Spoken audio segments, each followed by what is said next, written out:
Assalamualaikum semuanya. Hai everyone.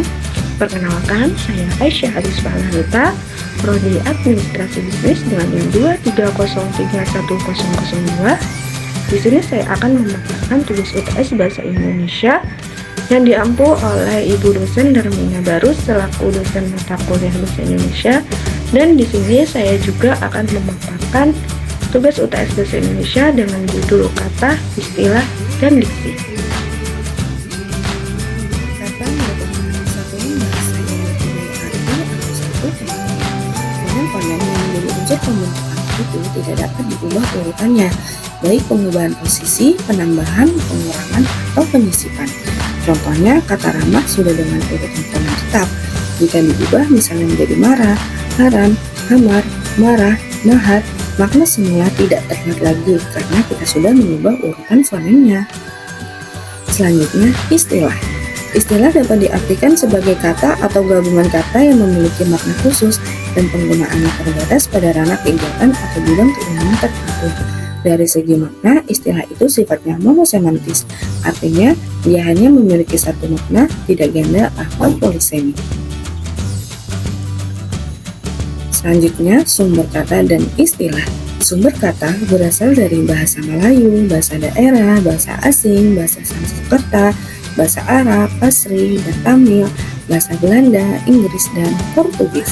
Sedangkan sumber dari istilah berasal dari bahasa Indonesia, bahasa daerah, dan bahasa asing. Yang pertama, dari bahasa Indonesia atau Melayu. Ada beberapa syarat dalam pengambilan istilah dari kosakata bahasa Indonesia atau Melayu, yaitu yang pertama, kata yang dipilih adalah kata yang paling cocok untuk konsep tertentu dan tidak menyimpang maknanya. Contoh, kata asli menjadi kata tulen atau murni, kata besar menjadi kata raya atau agung. Yang kedua, kata yang dipilih adalah yang paling ringkas di antara dua kata atau lebih yang mempunyai acuan yang sama. Contoh, kata tanah garapan menjadi lahan, kata makanan ternak menjadi pakan. Yang ketiga, kata yang dipilih adalah yang bernilai rasa konotasi, baik dan sedap didengar atau eufonik. Contoh, pelayan toko menjadi pramuniaga, kata jongos menjadi pembantu. Yang keempat, kata yang dipilih adalah kata umum yang diberi makna baru atau khusus dengan cara memperluas atau mempersempit makna aslinya. Contoh, kata empat menjadi segi empat atau menyempit, kata galak menjadi menggalakkan atau meluas. Yang kedua, dari bahasa daerah atau serumpun.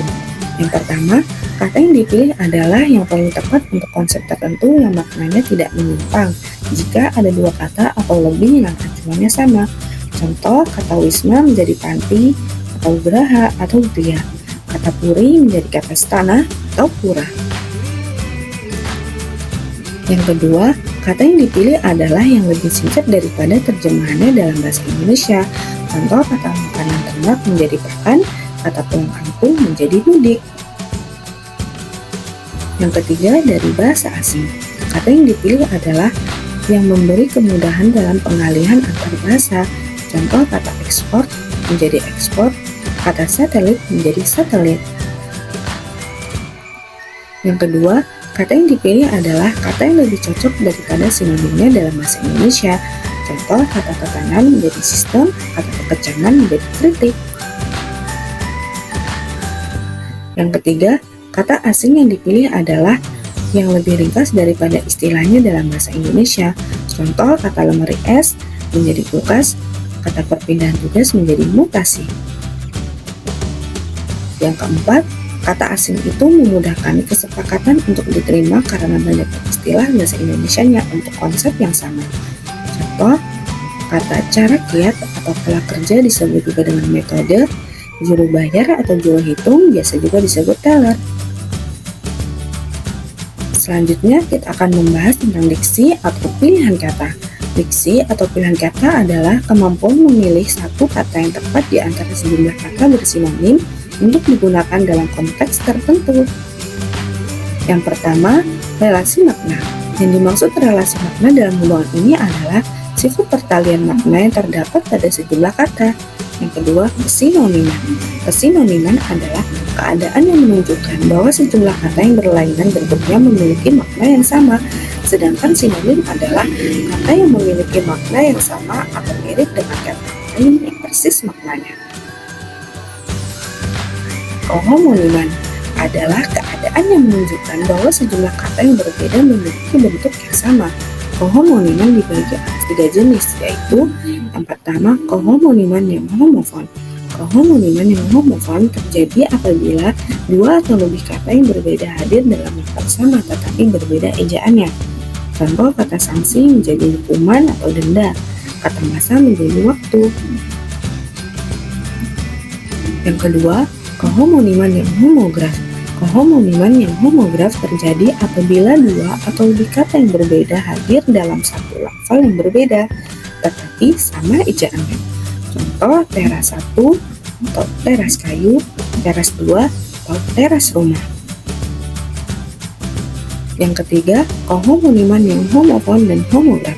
Kohomoniman yang homofon dan homograf terjadi apabila 2 atau lebih kata yang berbeda hadir dalam bentuk yang sama, baik dari segi lafal maupun ejaannya. Contoh buku 1 menjadi ruas, buku 2 menjadi kitab. Yang keempat, kepolisemian. Kepolisemian adalah apabila sebuah kata memiliki makna yang berbeda-beda.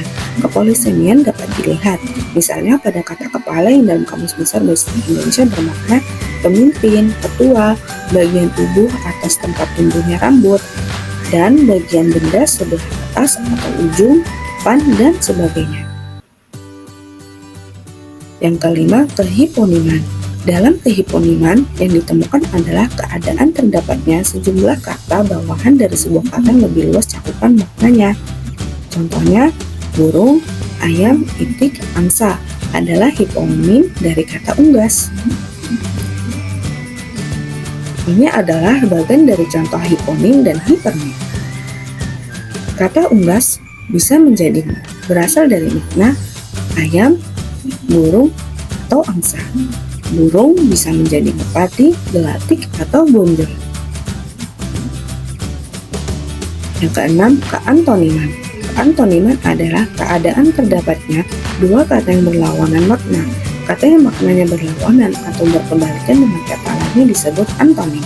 Contoh antonim, dingin, panas. Dingin, sejuk, suam, hangat, panas. Yang ketujuh, makna konotatif dan denotatif. Makna konotatif dapat juga dikatakan makna yang diinginkan dari makna sebenarnya dari suatu kata. Contohnya kata hitam, mengambing hitamkan atau menyalahkan. Ilmu hitam menjadi ilmu sihir. Makna denotatif adalah makna dasar atau makna umum. Contoh kata denotatif yaitu pembantu, sedangkan konotatif babu, jongos, pelayan, atau asisten. Yang kedelapan adalah ungkapan idiomatik. Untuk ungkapan idiomatik merupakan kesatuan utuh dari unsur-unsurnya berupa kata. Contoh yang pertama, liburan kami bertepatan bulan puasa. Contoh kedua, liburan kamu bertepatan dengan bulan puasa. Contoh di atas yang benar adalah kalimat nomor 2, karena kalimat nomor 1 tidak terdapat konstruksi ungkapan yang utuh. Yang kesembilan, kata konkret dan abstrak. Kata konkret adalah kata yang acuannya dapat diserap secara empirik. Artinya panca indera kita dapat merasakan kehadiran acuannya. Contohnya tangisan, harum, sepeda, atau guru. Sebaliknya, kata abstrak apabila acuan kata tersebut sulit atau tidak dapat diserap oleh panca indera. Contohnya kemauan, harapan, maksud, dan gagasan. Hai semuanya, terima kasih yang sudah menonton video saya. Dan jangan lupa untuk like, comment, and subscribe. Dan jika ada pertanyaan bisa ditulis di kolom komentar di bawah ini ya. Dan jangan lupa untuk share video ini ke teman-teman kalian. Sekian dan terima kasih. Wassalamualaikum warahmatullahi wabarakatuh.